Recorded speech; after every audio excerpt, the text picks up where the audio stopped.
I had an opening planned for this, and I have no idea what it was, but it was I thought it was a great idea. I thought I was going to be able to finish my orange before he hit record. Well, time makes fools of us all. It's Friday. It's chilly. It's I don't know. I don't know what to say. It's we've been off for a couple of weeks, so for those of you who were needing a fix of the good old subject, well, here we are. We're back. We're live. My favorite present that I got was a little build-your-own miniature 1000 scale snap-together Titanic model that Sebastian and I put together. Boy, I tell you, the kids have been home we're at the end of week 2, and I didn't think that they don't go back until Tuesday. I didn't think it was possible for me to know as much about the Titanic as I know now. And the Britannic and the Olympic, as well as the Mauretania and the Lusitania, lots about the Lusitania. Yeah, it just kind of keeps going. It's just I wonder how much deeper I can go on this in terms of lore. Okay, well, you want to do this thing? Yep. Should we do a wrist check? Yes. Okay. Oh, here we go. The Zodiac, what a great watch. Lander on 248.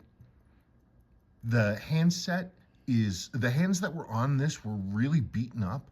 So I found a set of original sort of generic blued hands from back in the day, and I put those on. I might have actually put all NOS hands on this watch. I think I did actually, but I really like it because it's got the waterproof case and it's really elegant. It's so nice. 168000. So this is the year and a half made mid model that's half this and half that, sort of a weird transition model, the 168000. I love this watch. Okay, I hope that was enlightening. Mm-hmm. Was it? I don't know. Well, so what do you think? You ready to start doing questions? Yeah, when you're done fiddling. This is a new phone, by the way. Oh, yeah. I had to get a new phone. The old one was just, I don't know. It was time. Willow needed a phone, so we're going to hand one down to her. So we traded in some points. Neil Sengupta. My wife agrees with you, Sabrina. All black Seiko divers look the same to her. Still? I know. Now I know them. In the beginning, I'd be like, okay, it's another black dive watch. Yeah, I know. I don't know. It's just you get the sort of the eye for all the subtleties. It's like knowing all the different models and submodels of a car throughout like a specific production year. Which had 327 or somebody who knows all that info. Modinad Mercedes 8246. For vintage watches, 3D printing will not produce a finely tuned, delicate piece for watches. It's not like 3D printing in vintage car industry that is booming right now. Yeah, well, interestingly, one of the presents that she got me for Christmas was a 3D printed, play desk clock. So it's not like an actual time thing, but it was it had, a mainspring and a balance and all this stuff. It's all 3D printed. It's a really cool idea. It's not an actual timekeeper. It just kind of shows you how a train works. But the problem is it's really crude, really, really crude. Everything's going to need tons and tons of hand fitting. And even with that, I don't know how I'm going to get it to really be able to do more than flick a few times. I'm very interested. That's what it's for. Yeah, I'm very interested. The one problem that we've got is the escape wheel has a broken tooth on it. I can try to glue it, and that's my next thing I'm going to do. I'll try to glue it. I can always get another one printed. Well, but if you want to try and glue it, then glue it. I just wonder, how far can you go with 3D printed material to do things like, making it smooth and improving, what it can do, because it's kind of blobby right now. C. Tizzer. Hi, Spencer. It's Sabrina, recent subscriber to your amazing channel. Thank you for joining.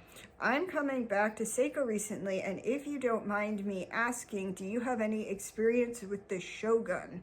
If not, Do you have a favorite modern Seiko diver you would encourage to look into? My budget would be up to £2,000 to £3,000. Thank you for reading. Your work is a treasure. Best wishes to you and family. Well, thank you very much. Yeah, I mean, I've serviced Shoguns before. I'm not sure they have 6R15 movement, which, when serviced and in good condition, gives admirable service. They're a little big for my personal taste. I've never owned one. But they're cool and they have a very loyal following. I think for the amount of money you're talking, you could probably buy 10 of them. But of course, maybe I'm wrong. I don't know current values on these, so don't Listen to him. Don't listen to me. But that seems like Shogun is not going to cost you anywhere near that much money, like at all. I shouldn't think. That's what I hope. True Blue Miata. Regarding water resistance, I've read two schools of thought: that a screw-down crown adds to the water resistance, or that it doesn't but prevents the stem from being accidentally pulled out while underwater. What do you say? I would say that if you have like a triplock crown where like the outside of the crown itself screws into a seated ring, then yeah, that would increase the resistance. My main thinking for a screw down crown is that it stops the crown from moving, because movement is where you get the water sneaking past the barrier that's there. Seiko has shown that you can do like just a single in the crown gasket, good to 300 meters, easy, no problem. You can probably go much deeper. It's for just holding that seal in place. What? You. Why? Who, me? Yeah, you. Well, I'm sitting here. Really? Yeah. Mainspring Madness, putting a Swiss mainspring into a Seiko. From Biff Tannen BTTF. Spencer, have you ever serviced a truly NOS Seiko from the 60s or 70s? Mm-hmm. Yep. I wonder how high of amplitude we could get if it was truly a brand new movement. That would tell us what Seiko was wanting to get out of these movements when brand new. I remember, and I have done that, like they were brand new. And I was getting I think it was like the 250s, if memory serves. It might have been a little higher. It was higher than what I would expect from a war movement, but yeah, it was in that range. It still was not clipping along at 170 or 270 rather, because if it had, I'm sure I would remember that. Weekend watch repair. Great results. I'm glad that the test spring I sent worked out for you. I'm going to be sitting down this weekend to tackle my own 6139 project. I don't anticipate as big of an amplitude jump on that watch, as the 6138 and 6139 mainsprings are ever so slightly thicker than the non-chrono 61 series OEM mainsprings, but the test mainspring is still slightly thicker. I'm interested to see what kind of numbers I can get out of it. Very enjoyable and informative video, Spencer. It was a pleasure talking with you. And it was great collaborating with you on this. I really had a good time. I need to go and look. I need to go and look at that 6105, because I took it off when the new year happened and I made that video, and then I just forgot to put it back on. So I inadvertently did a power reserve test. I just need to figure out when I took it off. It ran out of power fetching up on the date change, so it was just barely still ticking over, and that stopped it. I picked it up and it started running a little bit, so I might not have truly accurate numbers, but I'll get it. I'll get it here. Super U1T, interested to hear what the reserve time is. There you go. WMIYC. It's an option for sure. I'm pretty sure I've done this myself at least once. The question is, what is, if any, actual real world on the wrist gain beyond the time grapher numbers? I think the reason I did it was simply out of need of a mainspring and a fit. Could the greater power cause accelerated wear? Last question first. I worry about that, yes, because you're putting more power through the train, and you're trying to push those wheels sideways, and they're not doing it, and you're pushing harder, and that means you're going to have more wear. So yes, I would absolutely. I go down. Can I see that one question? The accuracy of that 6105 running at that high amplitude, it was crazy accurate. It's definitely more accurate than this Rolex, which is out of adjustment. Yeah, it was within a few seconds every single day. Sometimes right at it, sometimes a little before, sometimes a little behind. But it just, I only adjusted it one time when I was losing a consistent number of seconds a day, like 19 seconds a day. And so I went and I retimed it and I started over again. And that was like 2 or 3 weeks of wear. And it was only off a handful of seconds either way, give or take, any day. Magnificent accuracy. 4SM Seiko 7548700F Storm Norman Restoration. Mark Creighton 3733. Spencer, my 7548700B I got for my 20th birthday in 1980 was what got me into Seiko dive watches. It's still on my wrist in 2024 and I still love it. I have stuck to my ritual of getting the battery and seals replaced every 5 years, regardless of the battery still working. The watch is still worn in the ocean most days. They're a true tool watch. They're just unbeatable quality with a movement, that Seiko created for the top of the line, the best of the best, the golden tuna, and they're every inch a working watch, and it's nice to hear that one's still doing its job. Hoyer Calculator Watch Update 1. Boki Petrovic 88. Happy New Year, Spencer. Wish you all the best. Can I use 300T13ALSO instead of 300T21ANSO? If not, what is the crystal replacement for 3002T21ANSO I'm buying from Cousins? I don't have that information on the top of my head. Why didn't you look it up before? Because I meant to and then didn't. Oh, okay. But what I actually need to ask though first is what I go from. What watch model are we talking about? I don't have a real exchange guide for those specific crystal types. They sound very close. They're both 30 millimeter crystals, but it's crazy. You can have a T19 compared to a T21, T standing for tension, by the way. And you'd think, oh, well, their numbers are really close. They're going to be really, really similar, and they'll be wildly different crystals.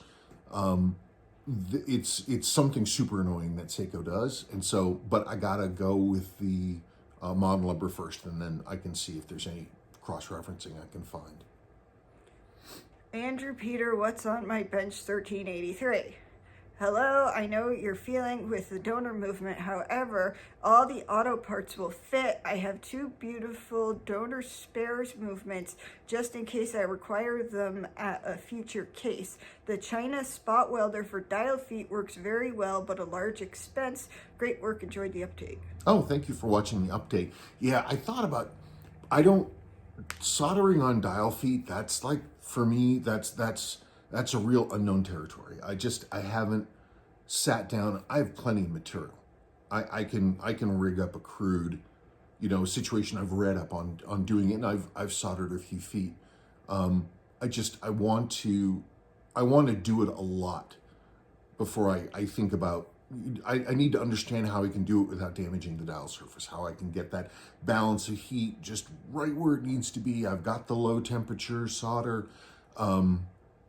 I have a rig, sort of. I need to get a better one and just do it the old school way with a pencil torch, because then you just flash heat it up, shrink it just enough to get the solder to bind. I don't know. Heat makes me nervous. If I can do it with, an industrial, bond product like what I got, I'll hold to that, though. How strong can the hold be? It's never going to be as strong as soldering. So I don't know. One of these days, I'm just going to have to deal with it. Mr. BT Cruiser, Naked Watchmaker. From what I've seen on his channel, he does magic with watch cases. I wrote him an email. I found an Outlook, Naked Watchmaker at Outlook.com email for him, and I wrote him. I haven't heard back. So, I mean, he's got a big channel, so I'm sure he's got just buckets of emails coming in. If anybody knows him, I would love to get this case into his hands. I really would love to get this case into his hands. I have supposedly all the necessary parts are coming from a parts dealer in France. I got shipping details, so when those drop, I should be able to service the entire watch, and it would be awesome to have the case to put it in. I can try to clean up some of the damage, but it's like the case is, it's like mashed into the ceiling surface. It's really gnarly. We'll just, we'll have to see. So if anybody has a connection to him and he feels like maybe thinking about it, let me know. Oops. Hang on. There. John WX90Y. As a hobbyist watchmaker, the complications look daunting to me. I really like that movement holder as well. That was so hard to not accent. Really? Which part? Daunting. Daunting? That's what I almost said. Yeah, that movement holder is really nice. It doesn't have a maker mark on it. It came to me from the old guy watchsmith in town before me, and I got most of his stuff. It's cool. It's old. It's like this. It's enameled steel or enameled iron, maybe, with those copper bars. It's a sweet piece, and there's some applications it's just really perfect in. Can I see that question just real quick? We're all hobbyist watchmakers, dude. All of us. And he likes your movement holder. Thank you. Yes, I know. KVW's What's in the Box, Sabrina's watch collection. Biff Tannen BTTF. Where did you get the 1680 case parts? One of the Vietnam manufacturers. It looks really nice. There was a dude that people will know of who are in like the Rolex world or the replica Rolex world who he was down in Arizona and he got busted for basically, he was an expert on Rolexes and he got busted for selling cases. So it's basically for making fake Rolexes. Like his stuff was really, really, really well done. He also had like a legitimate like gray market brand that was like it looked like a Rolex knockoff. I don't happen to remember the name or anything else like that. But he would sell individual pieces and parts. And so his accuracy supposedly was fantastic, good enough to fool people. So he sold kits with cases, and I have an original case back though. I got like the mid case and the rotating ring, and they were, they're perfectly fine quality. They mated with the original Rolex case back, just perfectly fine. And he provided some, other bits and pieces, but then of course that whole thing exploded. And wait, what's that? Oh wait, nothing. Okay, never mind. Anyway, I hope that's informative enough to fill in the blanks. Sold the Holy Pogue Seiko 6139 6002 in exceptional original condition. Craig Hemsley 6987. My 6139 6002 has a polished front and bracelet with white hands. Have you ever came across this? Well, it depends. It's looking like there was actually a model that had the gold dial and the gold indicator ring with the white painted chronograph hands. They apparently were a real deal, the real thing. The polish, no. All of the casework on all of them was always the same. I don't know. First thing is I guess get a picture of your watch. Hang on. What? What?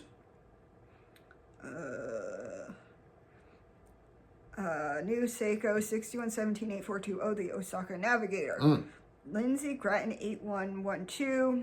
Hi Spencer, the Technoman photo shows the original issued leather strap as mine. Any further news since you got my info? By the way, having had mine for more than 50 years, why would anyone want to copy a Seiko that far back? I would say one that nobody thinks about. I mean, people assumed out of hand that the Osaka Navigators were fake, and there's so few of them. I don't know, it was just this received wisdom that, oh, you saw this thing, oh, somebody's got one of these things. And it's a real good question. Why would anybody bother faking a Seiko of such limited run of totally unknown history? It just doesn't make sense. Seiko did a custom run in 2 batches for some reason. for some, I mean, and the only other connection that we know is they were sold through Scandinavian Airlines, SAS. Maybe they were watches that were being sold on board. I mean, the guy who got his in Denmark. They went to the SAS offices and literally bought it there. Maybe they sold, you do it with a Sky Mall. They didn't have a Sky Mall in those days, but maybe they kind of did. Maybe you could order something like that. I wonder if it's possible to look for SAS material, airline, onboard material, any kind of Sky Mall stuff. That's not a bad idea, I don't think. What's up? Oh, Sadie ordered the Indian food I told her to order because it was so good. God, what a strange world we live in. Why? Everything's online, and then you got cameras on the front, and it's just nobody touches anybody anymore. Good. People are gross. Boy, well, especially gross right now. In town right now is a massive norovirus outbreak. Like a massive norovirus. Yes, you told me. I don't want to think about it. I wish Sadie had thought about it before she got, takeout. What? I got takeout 2 days ago. Yeah, but I mean, she got it, who knows? There's been several posts in the local subreddit saying, everywhere, oh my God, the norovirus. Well, all we can do is what we can do. Sometimes. KVW's Wrist Time Collection of 2024. True Blue Miata. Hi, Spencer. I think the coating you've got is Diamond Light Coating, or DLC. It seems that you're branching out to non-Seiko watches, personal interest only, or will you begin servicing them too? I've serviced a few Switch watches for people. The reason I don't do it is because I don't have the depth of, material and experience with non-Seiko stuff. It would be, I can do it. I just haven't really thought too much about doing it. And it depends on the story of the watch. I just want to make sure that I can give, the best possible service to somebody. And if I'm not really that familiar with their watch, that's less than ideal. But Seiko I'm pretty familiar with. I could certainly do with greater familiarity, but I feel I'm on solid ground there. Did you guys hear the cat? The pathetic cat. Can you do me a favor? Why don't you read the question and then I'll answer it and you can go let Kraken inside before she rips the door open. Hit Randry. Where is the turtle? Oh, okay. So this is in my collection asking why I don't have a turtle. I have 6309, 7040 in there. The odd thing is I just don't wear them very much. I think they're gorgeous. They're the model that got me into Seiko, just gripped me right by the front of my shirt the first time I ever saw one. I don't wear them often. I don't know why. There's something about the symmetry of the case. I love the asymmetric 6105. And I love 6309's bracelet thing. It's, for me, honestly, I don't like 22 millimeter lugs. I think that really is a lot of what comes down to. I think it's just too wide. It's the same reason. The 22 millimeter lugs on the SKX are actually one of the reasons why I don't really wear my SKXs, and I love the SKXs. I never wear one just because the 22 millimeter lugs. I don't know. That's just one of those things. I think that the 6105, I think 20 millimeters is a great lug size. 19 kind of bugs me. I actually think it's a little too narrow. But I mean, it's an elegant older style, the way it looks. Give me 20 millimeters. I'd love to see what these watches look like with 20 millimeter lugs. KVW's Which Watch First Wrist Dweller of 2025 Rolex 16.8. Lots of zeros. Biff Tannen BTTF. Just bought a rare transitional Tudor Submariner from 1986. The 76100 with lollipop hour hand. Same case, crystal and bracelet as your 1680. Actually, the case is more... Oh, what the frig? How many... Do I say 168000? Why don't you just say 000? Because how do I know? I don't know. 16800. Fine. Actually, the case is more like the 1680 because it uses a plastic crystal cool watches. I never heard of that watch. I never heard of that particular one, and I have to say, I'm intrigued. Oh. Because it's a matte dial. It's the earlier style 1680 flat dial, and it's a Tudor, but it uses that same Submariner case. So one could have that matte flat dial. And I'm really, not that I'm planning on spending, $6,000, $7,000, $8,000 on a watch, but I have to tell you that if money were just, sitting around in piles, which it is not, I would start looking for one. I'm telling you, they're cool. That's another, my first impression was that's another, if you know kind of watch. And I didn't know before, but I sure as heck do now. What? Nothing, you have very blue eyes. Last thing, so this was cool. So in between Christmas and New Year's, everybody in the old town comes back to visit, right? They come back to visit family and everything. And so old friends get together. And so repeat number of years, got together with my buddies. And it was just nice enough that I was able to fire up Green Bean because one of my friends there, he likes old vintage cars. And my friends are interested in it. My other friend had an MG in high school. And so I drove my MG over to my friend's house. It's cool. And I'm talking in the kitchen to, my buddies there in one of their parents' house. And my friend on the shoulder says, "Hey, somebody's taking pictures of your car." And I could see just the front. And there was this guy. And he was just taking pictures of Green Bean. Taking pictures. Oh, it was so windy. Yeah. It was really, really windy. It was really windy. But so that was a nice little ego boost. Okay, that's it, folks. Thank you so much for watching. We appreciate if you're still here. I cannot thank you enough. You're watching, and you're supporting means the world to me. Okay, bye, folks. Bye.